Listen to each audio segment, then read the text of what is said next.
Bonjour à toutes et une bonne journée à chacune.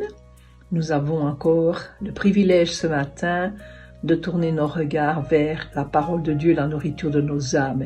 Nous sommes dans les Actes des Apôtres et nous continuons à suivre l'apôtre Paul dans ses enseignements. Acte 21, du verset 27 au verset 30. Dans ce passage, il nous est parlé que Paul s'est purifié.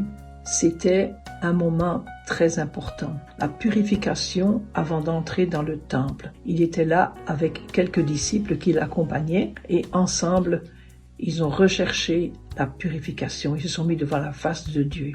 Ce qui a retenu mon attention particulièrement dans ce passage, c'est l'état des cœurs. Dans le temple, Paul s'était préparé à rencontrer Dieu. Mais il y avait dans le temple aussi des Juifs qui avaient l'habitude de mettre en pratique la loi. La loi qui disait qu'on pouvait se purifier, et c'était le naziréat. Le naziréat, c'était un engagement qu'on prenait, que les Juifs prenaient particulièrement, pour se consacrer à Dieu. C'était un rituel qui se faisait permanent ou temporaire, en vertu duquel ils étaient tenus avec des règles et des pratiques. Mais Paul, lui, a expérimenté véritablement la rencontre avec le Seigneur. Certainement que lui autrefois aussi pratiquait ce rituel. Nous voyons dans Romains 10 au verset 4, Paul qui dit « Christ est la fin de la loi, par la justification de tous ceux qui croient. » Paul a expérimenté que la pratique de la loi, c'était un rituel permanent, mais que le fait de rencontrer Christ, c'était une transformation intérieure, c'était quelque chose de permanent. Et j'ai pensé à ça, l'état des cœurs.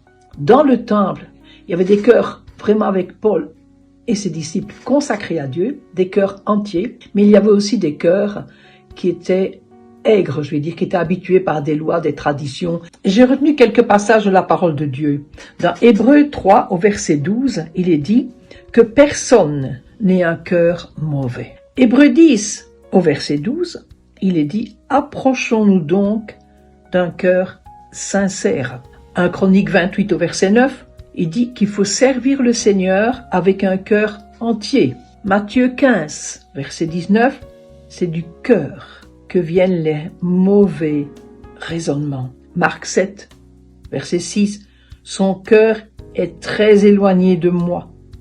Galates 4, verset 6, Dieu a envoyé son esprit dans nos cœurs. Oh, quelle grâce! Le Seigneur a envoyé son esprit dans nos cœurs afin que nos cœurs soient entièrement purifiés, que nos cœurs soient lavés, que nos cœurs soient transformés, afin que nous puissions servir le Seigneur de tout notre cœur. Veillons sur nos cœurs.